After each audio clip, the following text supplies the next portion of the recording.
क्या बिहार की राजनीति को जल्द ही एक और नया युवा चेहरा मिलने वाला है? क्या लाखों छात्रों के चहेते शिक्षक, YouTube की दुनिया के सुपरस्टार टीचर और सस्ती शिक्षा के सबसे बड़े ब्रांड बन चुके खान सर अब राजनीति की क्लास लेने की जुगत लगाएंगे? क्या कोचिंग सेंटर को लेकर हुए विवाद में FIR, अग्रिम जमानत की लड़ाई और बढ़ते राजनीतिक बयानों के बीच अब खान सर को भी अब किसी राजनीतिक छतरी की जरूरत महसूस होने लगी है? और क्या बिहार के राजनीतिक दल खान सर में एक ऐसा चेहरा देख रहे हैं जो लाखों छात्रों और अभिभावकों तक सीधे पहुंच सकता है? आखिर जिस व्यक्ति ने कई बार कहा मुझे राजनीति में नहीं जाना, उसी व्यक्ति के राजनीति में आने की चर्चा अचानक इतनी तेज क्यों हो गई है? क्या यह सिर्फ कयासबाजी है या फिर बिहार की राजनीति में एक नया अध्याय लिखे जाने की तैयारी चल रही है? नमस्कार, आप देख रहे हैं YBN बिहार झारखंड और मैं हूं दीपक गौड़। मुद्दा गर्म है कि आज के इस एपिसोड में हम बात करेंगे बिहार के सबसे चर्चित शिक्षक, सबसे लोकप्रिय यूट्यूबर और लाखों छात्रों की उम्मीद बन चुके खान सर की। खान सर इन दिनों सिर्फ पढ़ाई की वजह से नहीं बल्कि कानूनी और राजनीतिक कारणों से भी चर्चा में हैं। उनके खिलाफ FIR दर्ज हुई है। अग्रिम जमानत की वो मांग कर रहे हैं, जिसकी सुनवाई कल यानी मंगलवार दोपहर होगी। उनके सुरक्षा गार्डों की गिरफ्तारी हो चुकी है, राजनीतिक दल बयान दे रहे हैं और अब सियासी गलियारों में एक नई चर्चा उनको लेकर शुरू हो चुकी है। चर्चा यह है कि क्या आने वाले दिनों में खान सर राजनीति में कदम रख सकते हैं। आज हम किसी निष्कर्ष पर नहीं पहुंचेंगे, लेकिन उन सभी संकेतों, संभावनाओं, कयासों, आशंकाओं और राजनीतिक समीकरणों का विश्लेषण जरूर करेंगे जो इस चर्चा को जन्म दे रहे हैं। तो मुद्दा गर्म है कि आज के इस एपिसोड में हम बात करेंगे कि आखिर क्या खान सर के खिलाफ दर्ज मामला उन्हें राजनीतिक संरक्षण तलाशने की ओर धकेल सकता है। हम चर्चा करेंगे कि क्यों कई राजनीतिक दल खुलकर या परोक्ष रूप से खान सर के समर्थन में खड़े दिखाई दे रहे हैं। हम बात करेंगे कि क्या खान सर की लोकप्रियता उन्हें बिहार की राजनीति में बड़ा चेहरा बना सकती है। क्या शिक्षा का मुद्दा उनके लिए राजनीतिक प्रवेश द्वार बन सकता है, और क्या आने वाले दिनों में बिहार की राजनीति में एक नया प्रयोग देखने को मिल सकता है। हमारी इस रिपोर्ट को अंत तक जरूर देखिएगा, क्योंकि आज की हमारी रिपोर्ट आपके इस मुद्दे से जुड़ी कई जिज्ञासाओं को शांत कर सकती है। हम अपनी रिपोर्ट में आगे बढ़ें इससे pहले अगर आपने अभी तक हमारे चैनल को सब्सक्राइब नहीं किया तो अभी कर लें और बेल आइकन का बटन दबाना ना भूलें। तो चलिए लौटते हैं अपने मुद्दे पर। अगर आप खान सर से जुड़े इस विवाद को नहीं जानते तो पहले घटनाक्रम समझिए। 2 जून पटना स्थित खान ग्लोबल स्टडीज पर हमले की खबर सामने आती है। कहा जाता है कि कुछ लोग आए और उनके सेंटर पर तोड़फोड़ की, फायरिंग हुई। इसी मामले में एक FIR दर्ज होती है, कुछ गिरफ्तारियां होती हैं, कुछ वीडियो सामने आते हैं, कुछ आरोप प्रत्यारोप भी लगते हैं और ज्ञान बिंदु के निदेशक जेल भेज दिए जाते हैं। और फिर मामला आगे बढ़ते हुए अदालत तक पहुंच गया। अब खान सर अपने लिए अग्रिम जमानत की मांग कर रहे हैं, यानी मामला केवल कोचिंग विवाद नहीं रहा, यह कानूनी लड़ाई बन चुका है।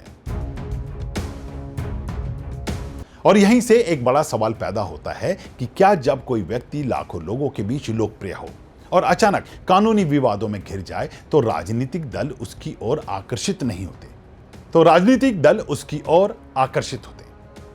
भारतीय राजनीति का इतिहास ऐसे उदाहरणों से भरा हुआ है। सिनेमा, खेल, सामाजिक आंदोलन, धार्मिक मंच, शिक्षा जगत, हर क्षेत्र के लोकप्रिय चेहरे को राजनीति ने अपने साथ जोड़ने की पूरी कोशिश की है।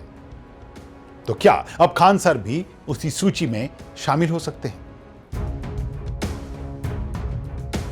यहां एक बात और समझिए, खान सर केवल शिक्षक नहीं है, वे एक ब्रांड है, एक सोशल मीडिया पावर है, एक जन भावना है।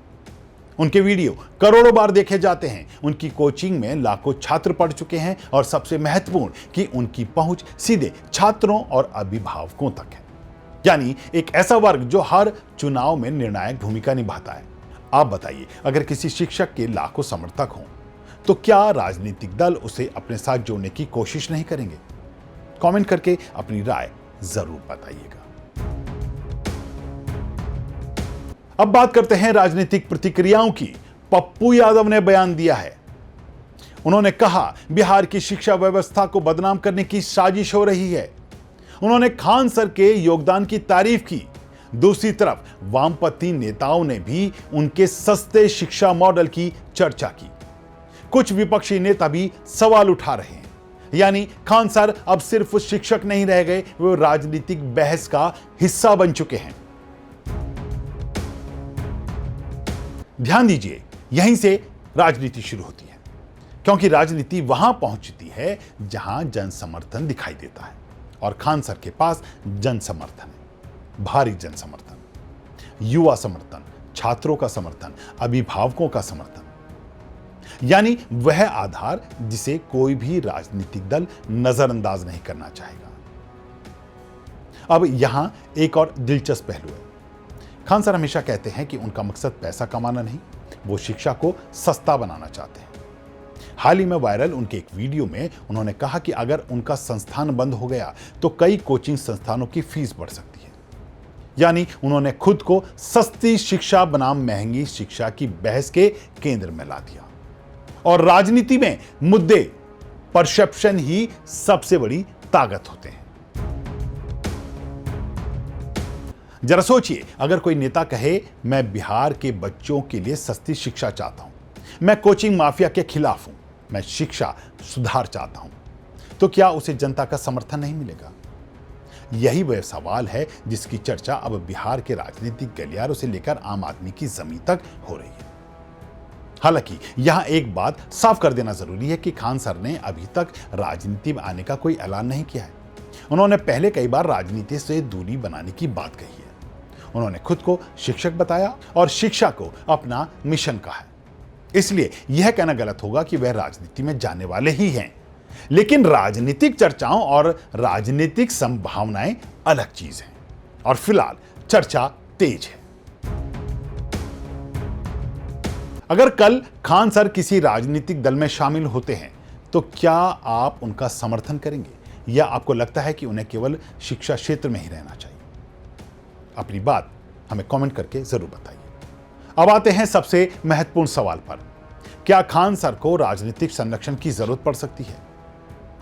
देखिए, जब कोई व्यक्ति बड़े विवाद में घिरता है तो उसके समर्थक भी सक्रिय हो जाते हैं, राजनीतिक दल भी सक्रिय हो जाते हैं, संगठन भी सक्रिय हो जाते हैं, क्योंकि सार्वजनिक जीवन में समर्थन एक बड़ी ताकत होता है और राजनीति सबसे बड़ा समर्थन तंत्र मानी जाती है। यही वजह है कि कई विश्लेषक मानते हैं कि भविष्य में राजनीतिक दल खान सर के प्रति और अधिक दिलचस्पी दिखा सकते हैं। बिहार में अगले कुछ साल बेहद महत्वपूर्ण हैं। बेरोजगारी का मुद्दा, क्योंकि बिहार में बहुत प्रचंड तरीके से फैल रहा है। उद्योग का मुद्दा, पलायन का मुद्दा, शिक्षा का मुद्दा, प्रतियोगी परीक्षाएं, पेपर लीक, कोचिंग संस्कृति और बिहार की राजनीति में युवा नेतृत्व की टक्कर, ये सारे मुद्दे सीधे युवाओं से जुड़े हैं और खान सर की पहचान भी इन्हीं मुद्दों से बनी है। इसलिए उन्हें लेकर राजनीतिक संभावनाओं की चर्चा अचानक नहीं हो रही, इसके पीछे एक बड़ा सामाजिक आधार मौजूद है। फिलहाल सच्चाई यही है कि खान सर अदालत में अपनी कानूनी लड़ाई लड़ रहे हैं। अगर इस जमानत पर सुनवाई होनी है, जांच चल रही है, आरोप हैं, कई जवाब भी हैं उनके, कानूनी प्रक्रिया तेज हो गई है। लेकिन इसके साथ साथ अगर एक और प्रक्रिया भी चलती जो नजर आ रही है, और वह है राजनीतिक चर्चा की प्रक्रिया। क्या यह चर्चा आगे बढ़ेगी? क्या खान सर राजनीति से दूर ही रहेंगे, या फिर आने वाले वर्षों में बिहार की राजनीति में नई भूमिका में दिखाई देंगे? इसका जवाब भविष्य देगा। लेकिन इतना जरूर है कि बिहार की राजनीति और बिहार की शिक्षा दोनों इस समय एक ऐसे मोड़ पर खड़े हैं जहां हर कदम दूर तक असर डाल सकता है। मुद्दा गर्म है कि आज के इस एपिसोड में इतना ही। अगर आपको हमारी ये रिपोर्ट पसंद आई हो तो इसे लाइक करें, शेयर करें और हमारे चैनल को सब्सक्राइब करना ना भूलें। आज की हमारी इस रिपोर्ट में बस इतना ही। फिर मिलेंगे एक ऐसे नए मुद्दे के साथ, तब तक ले दीजिए इजाजत। नमस्कार।